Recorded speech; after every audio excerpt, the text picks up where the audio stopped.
and your lures will all run true.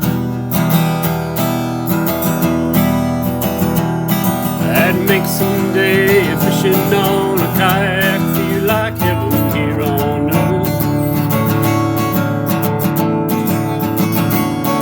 It's worms and spinning and casting cranks through laydowns and grass fields, and the rivers trying to get the bass to bite. That gets me on the water in all different kinds of weather. That forever just keeps tackling on my mind.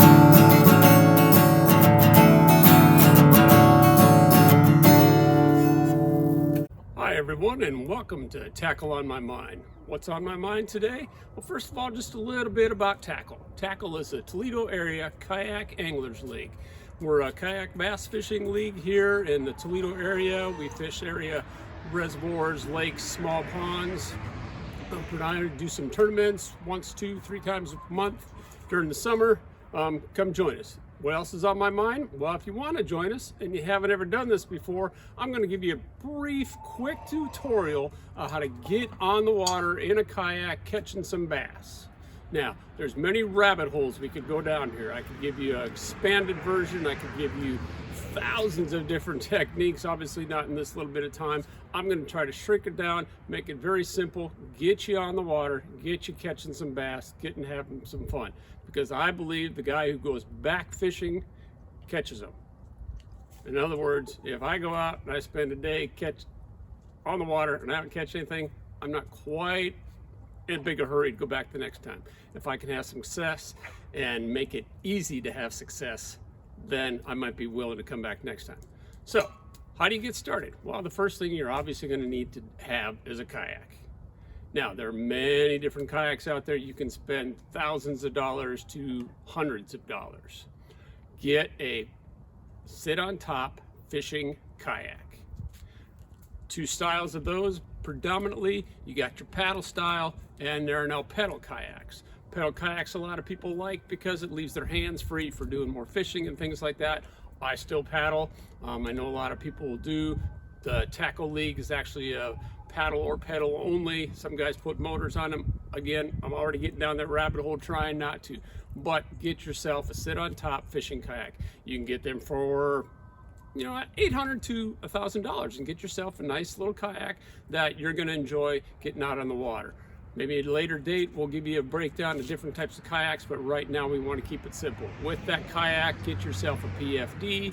You're going to need a paddle, and I suggest rigging up some type of anchoring system because the wind is not your friend in a kayak. You're going to want to sit in one spot occasionally and fish. You're going to want something to anchor you down.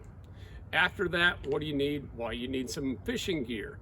I recommend for starting out, get yourself some spinning gear. If you're not familiar with fishing, or if you are, there's a spinning reel. Very simple. It hangs under your rod. I'll show you that in a little bit. You cast it out there. You reel it in. You open this to cast it out. You close that. You reel it in, or you let it set, or you hop it. There's many different techniques. Try not to get down the rabbit hole, but very simple to operate.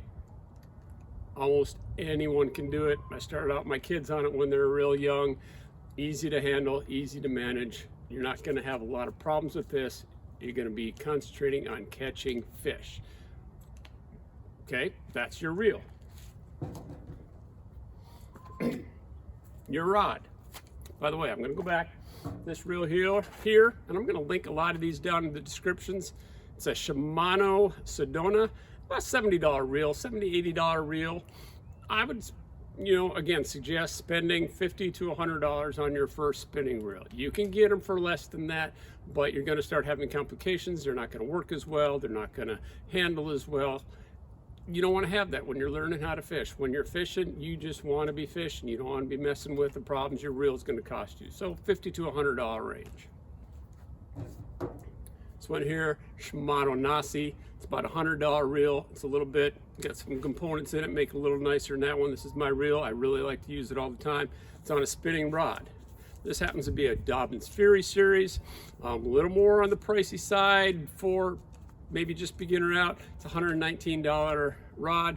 Again, you can find them in that $50 to $100. I'd stick around $70, $75 for a good spinning rod.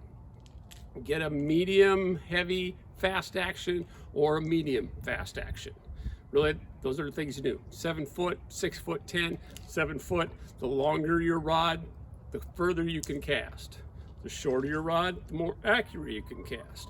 But I recommend something in 6'10", 7 foot, medium heavy, fast, or medium fast.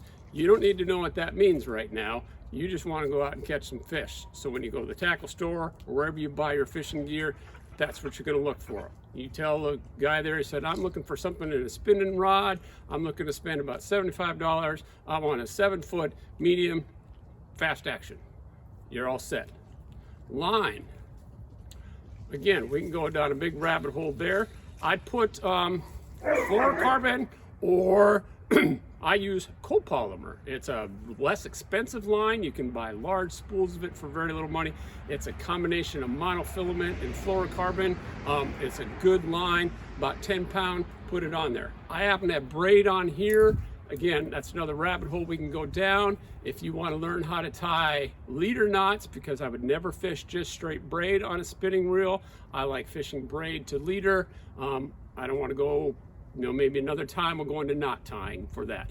But you can go straight fluorocarbon, copolymer. You could even use mono. Mono has a lot of stretch and also floats. Not necessarily the best technique for me, I don't think. Get yourself some copolymer, some fluorocarbon. Okay, got your rod and reel. Now what do we do? Well, we need some bait.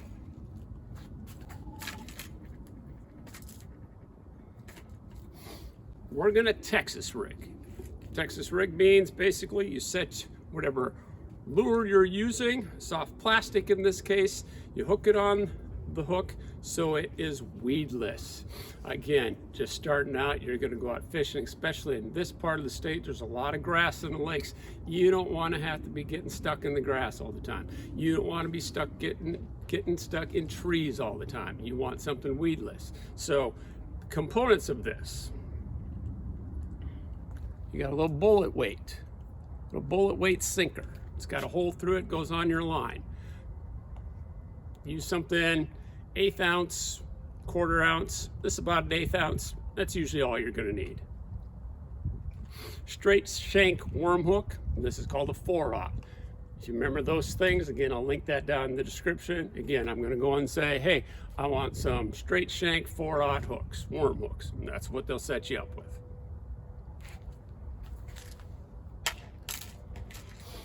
Bait I'm going to use curly tail worm. Looks like a worm. It's got a curly tail on it. It's plastic. This is got green pumpkin and got some flake in it. Green pumpkin. Remember that. Now you go to your bait store and say, hey, I want some curly tail worms, 6 to 8 inches, green pumpkin. They'll find them for you if you can't find them, or you find them on the shelves yourself. That's all you need. Okay, well now what do I do? I'm gonna go back to our spinning rod. We're gonna grab that and grab my things here. First thing that goes on there, your bullet weight. Find the end of your line. The point of your side of that bullet weight goes on there first. You thread that on there. It's going to slide up and down your line like that, and that's okay. There are some ways we peg it. Not going down that rabbit hole, as I said earlier. We're just going to keep it going. I don't know if you can see, I got my dogs out here with me today. This is old Champ. If you can't see Champ down here, he's a good old boy. Then you got your hook. I may link down in the description or give you a little video on knot tying, but you can find many of those yourself. It's called a polymer knot. Polymer knot, I'm going to try to get a little closer here. If you can see it, maybe you go one line, end of the line through the hook, grab it and pull it through, then go back through the other side. This is a super strong knot, and it's really pretty easy to tie. You just remember that you're going through one side and coming out the other. So now you got 2 strands going through there with a loop on the one end. You take this end and the end with the loop, and you basically tie an overhand knot. Do not pull it tight yet. When you get this through this loop end, loop that around your hook,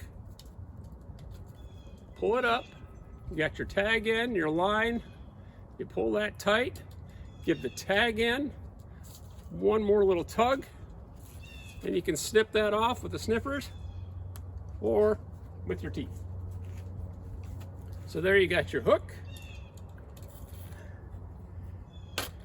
and your weights on there, and mine's all messed up. So when you throw it out, when you first start out, that's going to be sitting down there on the bottom like that. And you take your soft plastic, or curly tail worm. This one's got a flat side on it. They don't all, some of them are perfectly round. But if it does have that flat side, face that towards your hook like this. They're segmented. Most of your worms are segmented. So I say 3 segments in. Go about that far in, pull the hook out, and slide this up to the top of your hook. When you get it up there, it's going to turn around for you. So again, that flat side is facing your hook, and it's hanging there like that. Now, we talked about this being weedless. So now, we're going to pinch right here where we want it to go in. You can do this one of 2 ways. You can push it all the way through, and then bury that hook back in the plastic. I didn't do that very straight. You want to make sure you get that straight on there. It's coming through a little bit, but you just want to stick that in the plastic. So when you rub your finger across there, you're not going to catch. I got to get it right on there. And that means grass, sticks, trees aren't going to stick either. But when a bass comes and chomps down on that and you pull it, he's going to get stuck in there. So that's your Texas rigged curly tail worm. Green pumpkin, great color for any time of year. We're not going to get any further than that, and I managed to get a knot tied in my line up here already without even watching what I was doing, and get all kinds of twists, so don't do that. So how do you fish this? Well, if I didn't have this knot in here, there we go, I got it out. Pretty simple. You're not going to be able to see all this, but reel it all the way up. Reel it up to the top, like that, so it's up there. If you've never used a spinning reel, grab this line with your finger, and you're holding it, open up, that's called the bail. You open that up, throw it out there. My dog's gonna go get it. River, leave it. River, leave it. And then you kind of pull up on it. There's many different styles. Let it sit back down, you reel, you pull up on it, you reel down, roll up the slack, do that again, roll up the slack, be watching your line, be feeling. When you see that line start swimming off that way, that's a fish doing that. If you feel it tug like that, feel that, you reel down the slack and you pop it up like that and you drive that hook into them. That's a Texas rig. That's the easiest way. I took my kids out when they were 5, 6 years old, put them on a kayak, gave them this, said this is what you need to do.